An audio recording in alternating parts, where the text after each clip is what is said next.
Bismillahirrahmanirrahim. Assalamualaikum warahmatullahi wabarakatuh.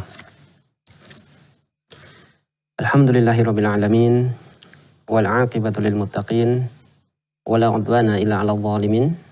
Asyhadu an la ilaha illallah wahdahu la syarikalah wa asyhadu anna Muhammadan 'abduhu wa rasuluhu la nabiyya ba'dah. Allahumma la 'ilma lana illa ma 'allamtana. Allahumma 'allimna ma yanfa'una wa zidna 'ilma wa aslih lana sya'nana kullah wa la takilna ila anfusina tarfata 'ainin. Kaum muslimin yang dirahmati Allah Subhanahu wa taala, kembali kita dalam program acara kisah perjalanan hidup Rasulullah sallallahu alaihi wasallam. Suatu kisah yang di dalamnya banyak sekali suri tauladan dan contoh yang bisa kita tiru dari diri Nabi kita baginda sallallahu alaihi wasallam. Kaum muslimin rahmati Allah Subhanahu wa taala. Pada pertemuan yang lalu telah kita kisahkan penggalan dari kisah Fathul Makkah, pembebasan kota Makkah. Pada edisi kali ini, kita akan melanjutkan tentang kisah Fathul Makkah. Dan insya Allah kita akan selesaikan kisah tersebut pada episode kali ini. Pemirsa yang Allah Subhanahu wa taala muliakan. Pada tanggal 10 Ramadan tahun 8 Hijriah, Nabi kita Muhammad sallallahu alaihi wasallam beserta para sahabat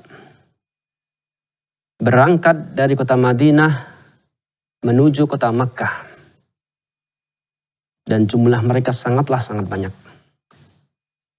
Jumlah mereka menurut ahli sejarah mencapai 10.000 pasukan yang terdiri dari orang-orang yang beriman. Pemirsa yang Allah Subhanahu wa taala muliakan. Berangkatlah mereka dari kota Madinah menuju kota Makkah. Kemudian ketika mereka sampai di pertengahan jalan, tepatnya di daerah Juhfah, Nabi Muhammad sallallahu alaihi wasallam dan pasukannya berjumpa dengan kerabat beliau yang bernama Abbas bin Abdul Muttalib. Dan Abbas telah masuk Islam sebelumnya. Akan tetapi perjumpaan beliau dengan Abbas ini merupakan perjumpaan setelah sekian lama Rasulullah SAW pindah dari kota Makkah menuju kota Madinah. Di daerah Juhfah, Abbas bin Abdul Muttalib bersama keluarganya dan istrinya. Mereka telah masuk Islam dan hijrah ke kota Madinah. Akan tetapi sebelum sampai kota Madinah, mereka berjumpa dengan Rasulullah dan pasukannya yang akan pergi ke kota Makkah. Akhirnya pun Abbas ikut serta dengan Rasulullah SAW kembali menuju kota Makkah. Kemudian mereka pun melanjutkan perjalanan hingga sampai di daerah yang bernama Al-Abwa. Dan Al-Abwa, kaum muslimin rahmati Allah Subhanahu wa taala, adalah tempat di mana meninggal dan dikuburnya ibu Nabi Muhammad sallallahu alaihi wasallam yang bernama Aminah. Di tempat inilah Rasulullah dan para sahabat berjumpa dengan salah satu tokoh orang Quraisy, yakni Abu Sufyan. Tatkala berjumpa, Rasulullah SAW memalingkan wajah beliau dari orang ini. Beliau enggan untuk menjumpai, untuk berbicara dengan Abu Sufyan karena perilakunya dahulu yang sering menyakiti Rasulullah SAW. Maka akhirnya Abu Sufyan pun merasa malu karena tidak dipedulikan oleh Rasulullah SAW. Akhirnya dia pun mencoba dengan cara mendekati sahabat-sahabatnya dari kalangan kaum muslimin untuk memberikan saran supaya dia bisa berbicara langsung dengan Rasulullah Sallallahu Alaihi Wasallam, dan akhirnya pun berhasil. Kemudian kaum muslimin rahmati Allah Subhanahu Wa Taala, Rasulullah Sallallahu Alaihi Wasallam kembali melanjutkan perjalanan menuju kota Makkah untuk menaklukkan kota Makkah. Dan kemudian tatkala sampai di daerah yang bernama Marud Dhahran, ketika itu ya matahari akan terbenam, maka mereka pun singgah di tempat itu untuk menunaikan ibadah berbuka puasa. Karena mereka sedang berpuasa, puasa Ramadan, puasa yang diwajibkan oleh Allah Subhanahu Wa Taala. Dan dalam keadaan puasa bukan berarti seorang ya menjadikan alasan untuk bermalas-malasan. Tidak. Bahkan Rasulullah dan para sahabatnya memberikan contoh kepada kita. Tatkala berpuasa, bahkan mereka melakukan aktivitas yang luar biasa. Melakukan perjalanan dari kota Madinah menuju kota Makkah yang tentunya jaraknya ratusan kilo. Tatkala di daerah yang bernama Marud Dhahran, mereka berbuka puasa di sana. Kemudian mereka pun diminta oleh Rasulullah SAW untuk menyalakan api unggun dengan jumlah 10.000 api unggun. Kaum muslimin rahmati Allah Subhanahu Wa Taala, jumlah ini bukan asal-asalan Rasulullah menetapkan jumlah tersebut. Ya, menentukan jumlah api unggun ini merupakan siasat, strategi dalam berperang. Karena apa kaum muslimin rahmati Allah Subhanahu Wa Taala? Biasanya satu api unggun itu dikelilingi oleh 10 orang. Maka tatkala musuh melihat jumlah api unggun yang mencapai 10.000 api unggun, tentunya mereka akan mengira bahwasanya jumlah pasukan yang sedang bermalam di tempat itu berjumlah 100.000 pasukan. Ya, mereka mengira kalau satu api unggun saja terdiri dari 10 orang dikalikan 10.000, maka totalnya jadi 100.000. Kaum muslimin rahmati Allah Subhanahu Wa Taala, Rasulullah dan para sahabat bermalam di Marud Dhahran. Dan di malam itulah Abu Sufyan yang awalnya masih musyrik, dia pun ya dinasihati oleh sebagian sahabatnya untuk memeluk agama Islam. Dan akhirnya Allah Subhanahu Wa Taala membukakan ya dada Abu Sufyan untuk menerima Islam. Kaum muslimin rahmati Allah Subhanahu Wa Taala, tatkala mengetahui Abu Sufyan telah memeluk agama Islam, maka berkatalah Abbas bin Abdul Muttalib. Beliau mengatakan, "Ya Rasulullah, inna Abu Sufyan yuhibbul fakhra, faj'al lahu syai'an." Wahai Rasulullah, sesungguhnya Abu Sufyan adalah orang yang suka berbangga diri. Maka jadikanlah untuknya sesuatu sebagai bentuk melembutkan hatinya, karena dia adalah orang yang baru saja masuk Islam. Maka Rasulullah bersabda, "Na'am, ya. Man dakhala dara Abi Sufyan fahuwa amin." Barang siapa yang memasuki rumahnya Abu Sufyan, maka dia aman. Kemudian beliau melanjutkan, "Wa man aghlaqa 'alaihi babahu fahuwa amin."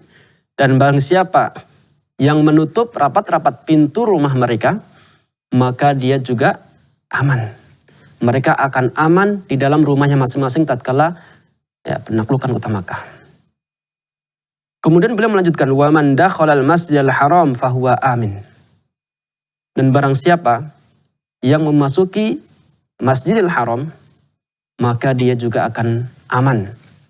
Aman dari gangguan orang-orang beriman. Tidak dibunuh ataupun tidak dicelakai.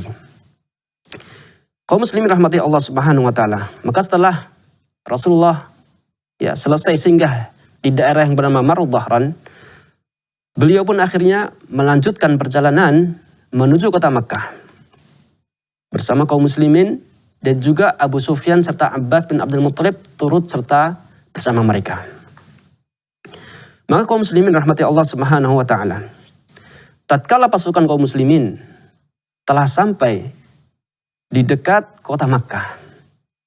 Maka Abu Sufyan diizinkan oleh Rasulullah SAW untuk kembali ke kota Makkah, mendahului beliau untuk mengabarkan tentang kedatangan Rasulullah SAW. Maka Abu Sufyan pun bergegas menuju kaumnya, berlari, bergegas menuju kaumnya untuk mengabarkan tentang kedatangan Rasulullah SAW beserta kaum muslimin yang jumlahnya 10.000 pasukan. Maka muslimin rahmati Allah Subhanahu wa taala.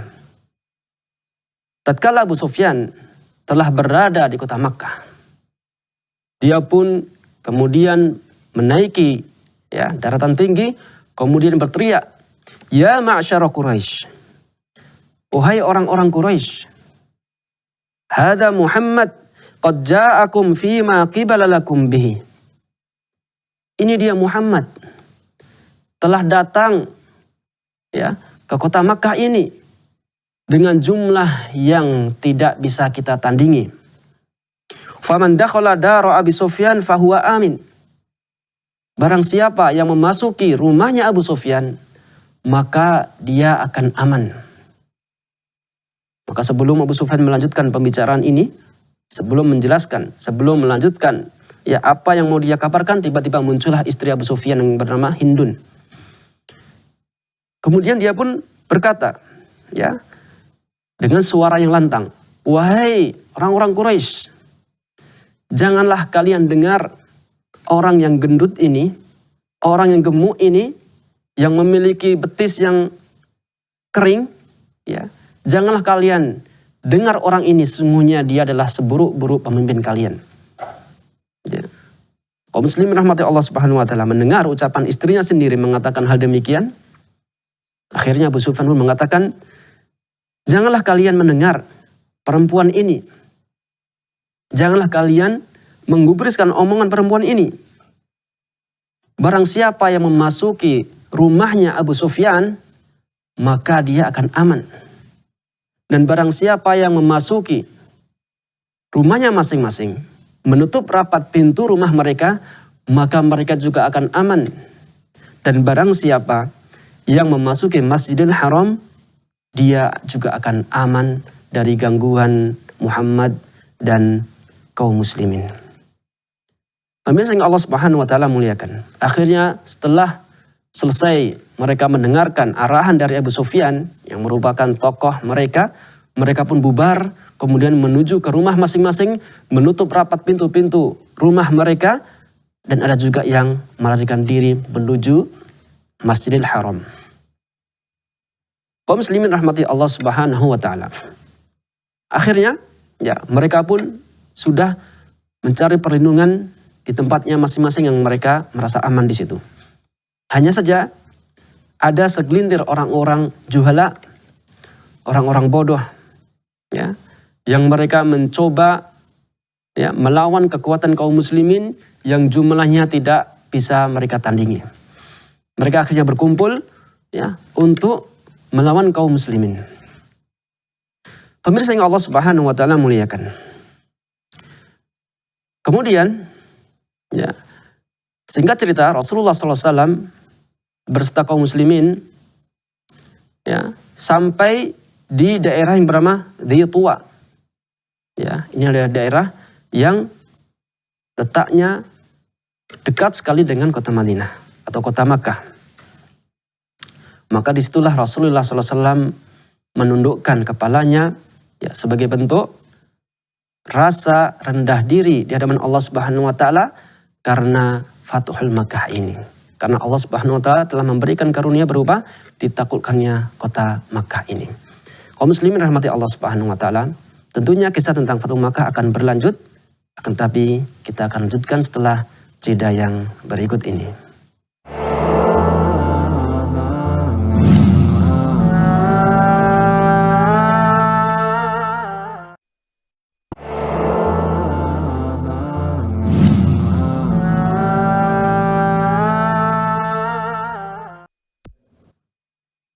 Kaum muslimin Yang dirahmati Allah Subhanahu wa taala, kita lanjutkan pembahasan kita tentang kisah Fathu Makkah.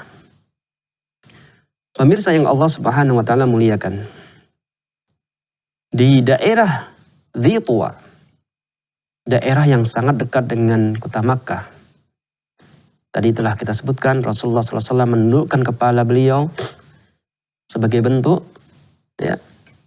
sikap rendah diri di hadapan Rasulullah SAW atas karunia yang diberikan kepada beliau oleh Allah Subhanahu wa taala. Karunia Fathu Makkah, ditaklukkannya kota Makkah. Dan setelah itu tentunya manusia akan berbondong-bondong masuk Islam. Pemirsa yang Allah Subhanahu wa taala muliakan, di tempat ini, di daerah Dhi Tuwa, Rasulullah Shallallahu Alaihi Wasallam mulai menyusun strategi, mulai membagi pasukannya. Di sebelah sayap kanan, Rasulullah Shallallahu Alaihi Wasallam memberikan amanah kepada sahabat yang bernama Khalid bin Al-Walid. Bersamanya ada beberapa kaum muslimin yang ikut serta dengannya. Rasulullah SAW perintahkan Khalid bin Al-Walid untuk memasuki kota Makkah dari dataran rendah. Kemudian di sayap kiri, Rasulullah SAW memberikan panji, bendera pasukan kepada seorang sahabat yang bernama Az-Zubair bin Al-Awwam, hawari Rasulullah SAW. Kalau Khalid bin Al-Walid mendapatkan gelar dari Rasulullah SAW, Saifullah, pedangnya Allah. Tapi sahabat Az-Zubair bin Al-Awwam mendapatkan gelar dari Rasulullah SAW berupa Al-Hawari, penolong Rasulullah SAW. Beliau diberi beban, diberi tugas oleh Rasulullah SAW untuk menjadi panglima perang di sayap kiri bersama orang-orang beriman. Dan Nabi kita Muhammad SAW perintahkan beliau untuk memasuki kota Makkah dari dataran tinggi.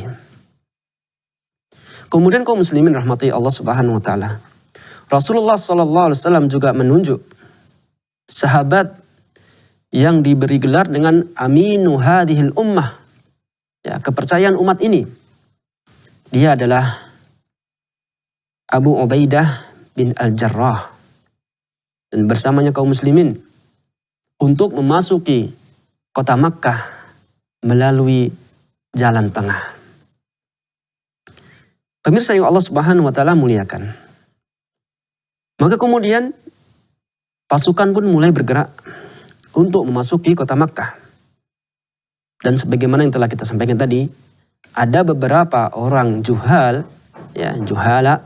orang-orang bodoh dari kalangan orang-orang kafir Quraisy yang ingin mencoba melawan kaum muslimin.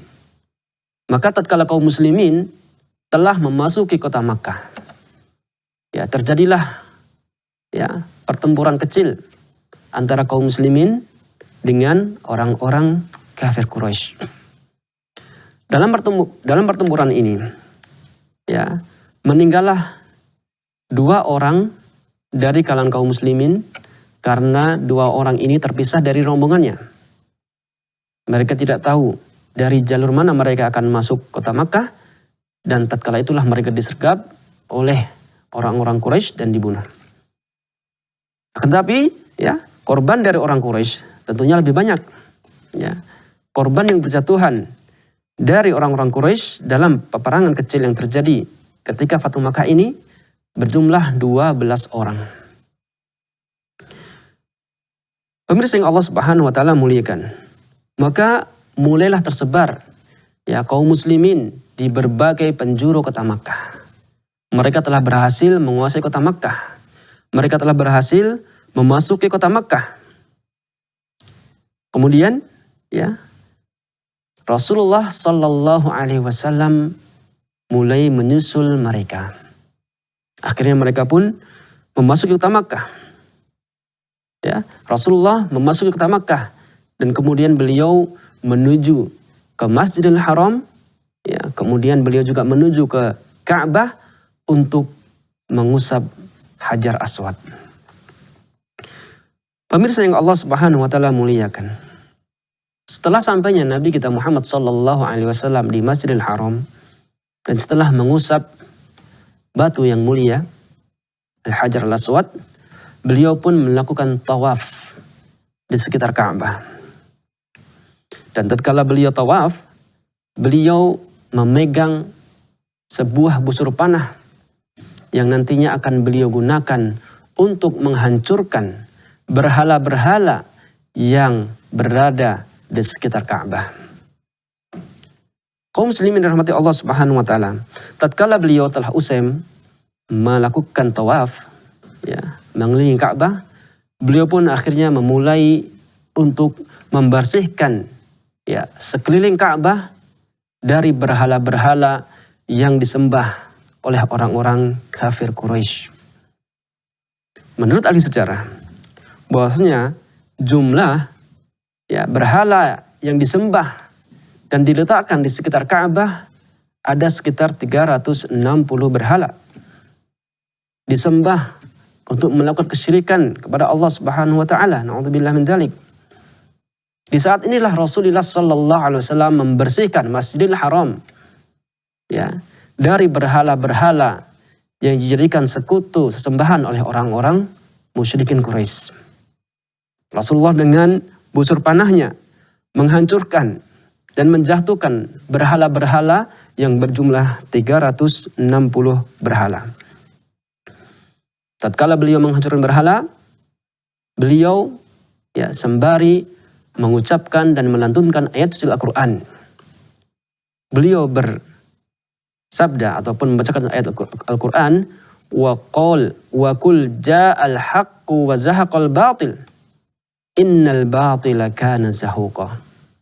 Dan katakanlah, telah datang al-haq, telah datang kebenaran, wa zahaqal batil, dan telah lenyap kebatilan. Innal batila kana zahuqa. Sesungguhnya kebatilan pasti akan lenyap. Rasulullah juga membacakan ayat yang lain, qul ja'al haqqu wa ma yubdi'ul batilu wa ma yu'id. Katakanlah, telah datang kebenaran, telah datang al-haq, wa ma yubdi'ul batilu wa ma yu'id. Dan, ya, kebatilan tidak akan nampak serta tidak akan kembali lagi. Kaum muslimin rahmati Allah Subhanahu wa taala. Ya, demikianlah Rasulullah SAW senantiasa mengulang dua ayat ini tatkala menghancurkan, tatkala menjatuhkan berhala-berhala yang diletakkan di sekitar Ka'bah. Pemirsa yang Allah Subhanahu wa taala muliakan.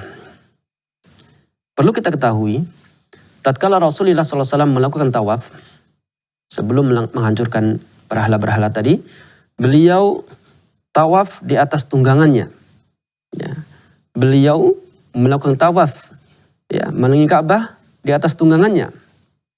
Kemudian setelah tawaf, beliau juga memanggil seorang bernama Utsman bin Talhah untuk mengambil kunci Ka'bah dari tangannya. Maka tatkala, ya, Utsman bin Talhah dipanggil dan datang dengan membawa kunci Ka'bah, akhirnya beliau pun mengambil kunci tersebut dan membuka pintu Ka'bah, kemudian beliau pun memasukinya. Tatkala beliau memasuki Ka'bah, beliau melihat di dinding-dinding Ka'bah ada gambar-gambar yang menunjukkan tentang kebatilan. Beliau melihat di sana ada gambar Ismail dan Ibrahim sedang mengundi nasib dengan anak panah. Tentunya ini adalah kebatilan. Akhirnya Rasulullah SAW pun memerintahkan sahabatnya untuk menghapusnya.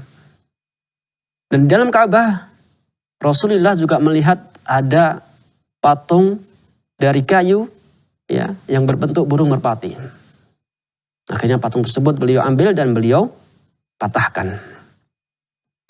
Maka kemudian kaum muslimin yang rahmati Allah Subhanahu wa taala, setelah Ka'bah bersih dari gambaran-gambaran dan juga bersih dari patung-patung, beliau pun akhirnya menunaikan sholat di dalam Ka'bah. Pemirsa yang Allah Subhanahu wa taala muliakan. Setelah Nabi kita Muhammad SAW selesai menunaikan ibadah sholat di dalam Ka'bah, beliau pun akhirnya keluar dari Ka'bah. Dan tatkala di luar, beliau telah dapati orang-orang Quraisy telah berbaris menunggu keputusan dari Nabi kita Muhammad sallallahu alaihi wasallam. Di saat itulah kaum muslimin rahmati Allah Subhanahu wa taala. Rasulullah sallallahu alaihi wasallam selaku nabi kita, selaku panutan kita, menunjukkan sifatnya yang sangat baik, yang sangat terpuji, yang tidak ada di dalamnya rasa dendam terhadap orang-orang yang telah menyakiti beliau ketika beliau masih berada di kota Makkah. Beliau berkhutbah di depan orang-orang Quraisy yang telah berbaris menunggu keputusan beliau. Kemudian tatkala itu, ya, Rasulullah SAW pun berkata kepada mereka, "Ya ma'syara Quraisy, wahai orang-orang Quraisy, innallaha qad adhaba ankum nakhwatal jahiliyah wa ta'adzumaha bil aba'." Sesungguhnya Allah Subhanahu wa taala telah menghilangkan dari kalian kebanggaan kalian terhadap jahiliyah, perilaku-perilaku jahiliyah. Wa ta'adzumaha bil aba', dan pengagungan kalian terhadap nenek-nenek moyang kalian. An-nasu min Adam wa Adam min turab. Sesungguhnya manusia berasal dari Adam. Dan sesungguhnya Adam berasal dari tanah. Kemudian kemudian Rasulullah SAW membacakan ayat Al-Quran, Ya ayyuhan nas, inna khalaqnakum min dzakarin wa untha. Ya, sampai akhir ayat. Ya, wa ja'alnakum syu'uban wa qabaila lita'arafu, inna akramakum indallahi atqakum. Ya, wahai sekalian manusia, sesungguhnya kami telah menciptakan kalian, ya, dari jenis laki-laki dan perempuan. Dan kami jadikan kalian berbangsa-bangsa dan bersuku-suku lita'arafu, agar kalian saling mengenal. Ya, dan sesungguhnya orang yang paling, ya, baik di sisi Allah Subhanahu wa taala adalah orang yang paling bertakwa di antara kalian. Kemudian, ya, setelah beliau selesai membacakan ayat yang mulia ini, beliau pun kembali bertanya kepada orang-orang Quraisy. Ya, qala Nabi, berkata Nabi, "Ma tarawna anni fa'ilun bikum?" Apakah yang terbetik di benak kalian apa yang akan aku lakukan atas kalian? Qalu, mereka menjawab, khairan akhun karim wa banu akhin karim. Sungguh aku melihat dari dirimu ya Muhammad kebaikan. Engkau adalah saudara yang mulia dan engkau adalah anak dari saudara yang mulia. Engkau muslim rahmati Allah Subhanahu wa taala. Mendengar ucapan mereka, Rasulullah SAW pun menjawabnya, ya, dengan jawaban yang beliau ambil dari perkataan Nabiullah Yusuf alaihissalam. Beliau mengatakan, fa inni aqulu lakum kama qala Yusuf. Sungguhnya aku akan katakan kepada kalian, ya, dengan perkataan Yusuf terhadap saudara-saudaranya yang telah mendolimi Yusuf. Beliau mengatakan, la tathriba alaikum. Tidak ada celah atas kalian pada hari ini. Ya. Idhabu fa antumut tulaqa. Pergilah kalian, sesungguhnya kalian bebas merdeka. Ya, pada kejadian Fathu Makkah ini. Akhirnya mereka pun pulang ke rumah masing-masing dan mereka pun diberi jaminan keamanan oleh Rasulullah SAW. Kaum muslimin rahmati Allah Subhanahu wa taala, kita akan lanjutkan, ya, tentang kisah Fathu Makkah ini setelah jeda yang berikut ini.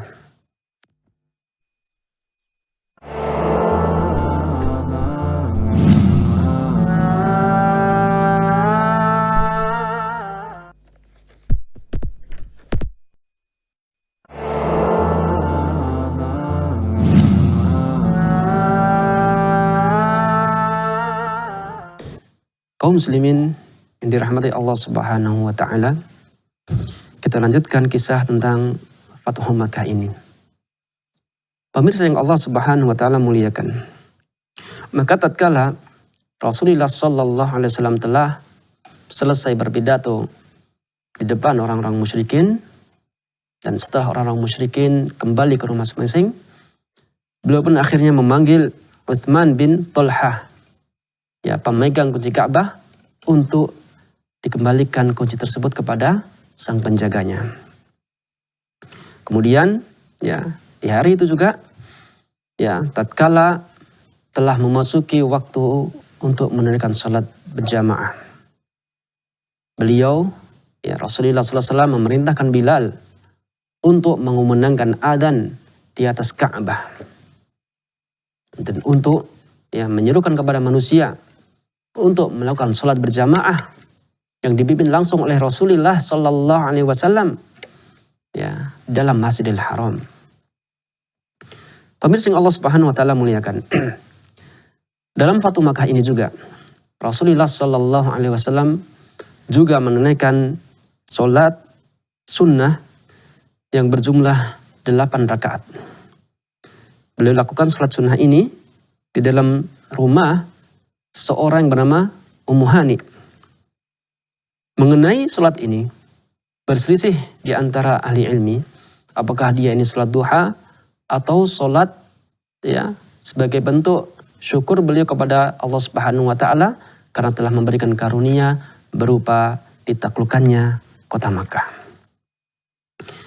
Kemudian kaum muslimin rahmati Allah Subhanahu wa taala, di hari yang kedua, ya, Rasulullah sallallahu alaihi wasallam kembali berpidato.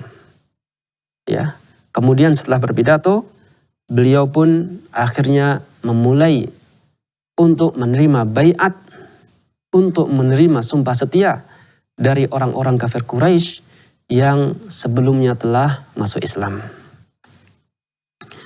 Pemirsa yang Allah Subhanahu wa taala muliakan. Tatkala, ya, Fathu Makkah ini ada beberapa kejadian atau ada beberapa, ya, hal yang dikhawatirkan oleh orang-orang Ansor, orang-orang dari penduduk Madinah. Ya. Mereka ngobrol antara satu dengan yang lain. Mereka saling, ya, bertanya-tanya, apakah setelah Fathu Makkah ini Rasulullah SAW tidak akan kembali lagi ke kota Madinah? Apakah setelah Fathu Makkah ini Rasulullah, ya, akan tetap di kota Makkah dan kembali ke rumahnya yang lama? Pertanyaan ini terus mengganggu pikiran mereka, hingga sikap mereka ini dilihat oleh Rasulullah SAW. Akhirnya Rasulullah pun bertanya kepada mereka, ya ma'syarul ansar, wahai sahabatku dari kalangan Ansor, apa yang sedang kalian bicarakan? Apa yang sedang terjadi antara kalian? Katakanlah, aku akan menjawabnya. Mereka mengatakan, nggak ada ya Rasulullah, sekedar bincang-bincang biasa saja. Tetapi Rasulullah tidak percaya. Katakanlah dengan sejujurnya, ya ma'syarul ansar. Katakanlah dengan yang sebenarnya, wahai sahabat-sahabatku dari kalangan Ansor. Maka setelah Rasulullah SAW mendesak mereka, akhirnya mereka pun mengutarakan apa yang terbayang-bayang di pikiran mereka. Wahai Rasulullah, apakah setelah Fathu Makkah ini engkau tidak akan kembali ke kota Madinah bersama kami? Apakah setelah Fathu Makkah ini engkau akan tetap tinggal di kota Makkah, meninggalkan kami, kembali ke rumah-rumah kami di kota Madinah? Maka mendengar kekhawatiran orang-orang Ansor, sahabat-sahabat Rasulullah SAW yang begitu beliau cintai, begitu beliau sayang, beliau pun mengatakan kepada mereka, ma'adallah, al-mahya mahyakum, wal mamat mamatukum. Sungguhnya aku berlindung kepada Allah dari yang kalian ucapkan, dari kekhawatiran kalian. Al-mahya mahyakum. Sesungguhnya tempat tinggalku adalah tempat tinggal kalian. Wal mamat mamatukum. Dan sesungguhnya tempat meninggalku nanti juga akan berada di tempat di mana kalian akan meninggal. Akhirnya kaum muslimin rahmati Allah Subhanahu wa taala, usai Fathu Makkah, akhirnya kaum muslimin pun bersama dengan Rasulullah SAW kembali ke kota Madinah untuk menjalani kehidupan sehari-harinya. Pemirsa yang Allah Subhanahu wa taala muliakan, perlu sedikit kita sampaikan tentang apa yang dikerjakan oleh Rasulullah SAW, apa yang dilakukan oleh Rasulullah SAW selama Fathu Makkah. Kaum muslimin yang Allah Subhanahu wa taala muliakan, Rasulullah SAW bersama dengan para sahabatnya, mereka di kota Makkah selama 19 hari. Selama 19 hari. Dan di saat itulah beliau melakukan beberapa kegiatan yang bermanfaat untuk umatnya. Yang pertama, irsyadun nas, ilal huda wa taqwa. Beliau memberikan arahan kepada manusia akan petunjuk hidayah dan ketakwaan. Beliau mendakwahkan Islam, indahnya agama Islam kepada orang-orang yang baru saja memeluk agama Islam. Kemudian juga beliau memerintahkan seorang sahabat yang bernama Usaid, memerintahkan seorang sahabat yang bernama Usaid untuk memperbaiki Masjidil Haram yang memang tatkala itu telah mengalami beberapa kerusakan. Kemudian kaum muslimin rahmati Allah Subhanahu wa taala, selama di kota Makkah, periode Fathu Makkah ini, beliau juga melakukan pengiriman, pengutusan kepada beberapa sahabat untuk berdakwah di kalangan orang-orang Arab di sekitar Makkah. Di samping itu, beliau juga memerintahkan beberapa sahabatnya untuk menghancurkan berhala-berhala yang berada di sekitar Makkah. Dalam kota Makkah tentunya telah dibersihkan oleh Rasulullah SAW. Akan tapi berhala-berhala di sekitar kota Makkah, di luar kota Makkah, masih ada berhala-berhala yang masih tegak, belum dihancurkan oleh Rasulullah SAW. Kaum muslimin rahmati Allah Subhanahu wa taala. Maka Rasulullah SAW mengutus beberapa sahabat untuk mendatangi tempat di mana ada berhala yang disembah di situ. Beliau mengutus Khalid bin Al-Walid, Saifullah, untuk menghancurkan berhala yang bernama Uzza di daerah yang bernama Nahlah. Khalid bin Walid bersama dengan kaum muslimin pergi ke daerah tersebut untuk menghancurkan patung yang bernama Uzza. Sesampainya di sana, Khalid bin Al-Walid menghancurkan dan meratakan patung yang bernama Uzza tadi. Kemudian Khalid bin Al-Walid kembali menghadap Rasulullah SAW menyampaikan kabar bahwasanya beliau telah menghancurkan berhala yang bernama Uzza. Pemirsa yang Allah Subhanahu wa taala muliakan, tatkala mendengar bahwasanya Khalid telah menghancurkan berhala Uzza, beliau pun menimpali ucapan Khalid bin Al-Walid, "Ya Khalid, sesungguhnya engkau belum menghancurkan Uzza. Kembalilah ke daerah tersebut dan temukan Uzza di sana dan hancurkanlah dia sehancur-hancurnya." Maka dengan rasa jengkel Khalid pun kembali ke daerah tadi, daerah Nahlah, untuk menghancurkan Uzza. Tatkala di daerah Nahlah, sesampainya kembali Khalid di daerah tersebut, beliau pun mendapati ada seorang perempuan yang hitam legam, tidak berpakaian, rambutnya menjulur sambil berteriak-teriak. Di saat itulah Khalid bin Al-Walid mengetahui bahwasanya ini adalah jin perempuan ya yang memasuki berhala Uzza. Akhirnya pun dia pun ya dibunuh oleh Khalid bin Al-Walid. Dan akhirnya Khalid bin Al-Walid pun kembali menghadap Rasulullah SAW dan mengatakan bahwasanya dia telah membunuh seorang wanita yang warna kulitnya hitam legam dengan ciri-ciri demikian dan demikian. Di saat itulah Rasulullah SAW bersabda, benar, itu adalah Uzza, engkau telah membunuhnya. Ya, dia telah berputus asa untuk kembali disembah hingga hari kiamat. Pemirsa yang Allah Subhanahu wa taala muliakan, di samping pengiriman Khalid bin Al-Walid untuk menghancurkan berhala di daerah Nahlah, Rasulullah Shallallahu Alaihi Wasallam juga mengutus sahabat yang lain untuk ya mengemban tugas yang serupa, yakni menghancurkan berhala yang disembah oleh orang-orang musyrikin di luar kota Makkah. Rasulullah mengutus Amr bin Al-As untuk menghancurkan berhala yang bernama Suwa' di daerah Rihab. Ya. Dan sampainya di sana, ya, Amr bin Al-As mendapati ada seorang wanita yang karakternya, yang wataknya, yang sifatnya mirip dengan ya yang dijumpai oleh Khalid bin Al-Walid tadi. Ya, wanita yang berwarna hitam legam, tanpa berbusana, menjulurkan rambutnya, dan itu adalah ya Suwa'.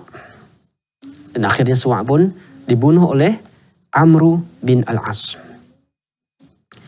Pemirsa yang Allah Subhanahu wa taala muliakan, Rasulullah juga mengirim seorang sahabat yang bernama Sa'ad bin Zaid, ya, Sa'ad bin Zaid, untuk menghancurkan berhala yang bernama Manat di daerah Musalsal. Ya, di daerah Musalsal. Pemirsa yang Allah Subhanahu wa taala muliakan, inilah di antara aktivitas yang Rasulullah SAW dan kaum muslimin lakukan selama keberadaan mereka di kota Makkah, ya, tatkala Fatuh Makkah. Pemirsa yang Allah Subhanahu wa taala muliakan, ada beberapa faedah ya yang bisa kita ambil dari kisah ini. Di antara pelajaran yang bisa kita ambil ya dari kisah ini, ya, yang pertama adalah jawazus shaum wal fitr fi syahr Ramadan lil musafir. Bolehnya seorang untuk berpuasa dan berbuka, ya, boleh berpuasa ataupun berbuka tatkala melakukan perjalanan, tatkala safar di bulan Ramadan. Kemudian kedua, ya, qasrus shalah ar-rubaiyah lil musafir. Dianjurkan bagi seorang musafir untuk meringkas sholat yang jumlahnya 4 rakaat menjadi 2 rakaat. Atau yang sering kita sebut dengan sholat qasar. Ya, sholat ya, meringkas dari sholat yang berjumlah 4 rakaat menjadi 2 rakaat. Kemudian kaum muslimin rahmati Allah Subhanahu wa taala, dalam Fatuh Makkah ini juga ada hukum baru yang diajarkan oleh Rasulullah SAW, yakni tahrimu nikahil mut'ah ilal abad. Pengharaman nikah mut'ah selama-lamanya. Pengharaman nikah mut'ah selama-lamanya. Karena memang pada asalnya, ya, dahulunya nikah mut'ah diperbolehkan dalam agama Islam. Akan tetapi setelah Fatuh Makkah ini, Rasulullah SAW mengharamkan nikah mut'ah hingga hari kiamat. Pemirsa yang dirahmati Allah Subhanahu wa taala, demikianlah kisah dan pelajaran dari kisah Fatuh Makkah yang bisa kita bicarakan pada episode kali ini. Dan insya Allah kita akan lanjutkan tentang kisah perjalanan hidup Rasulullah SAW di episode yang akan datang. Subhanakallahumma bihamdika asyhadu an la ilaha illa anta astaghfiruka wa atubu ilaik. Assalamualaikum warahmatullahi wabarakatuh.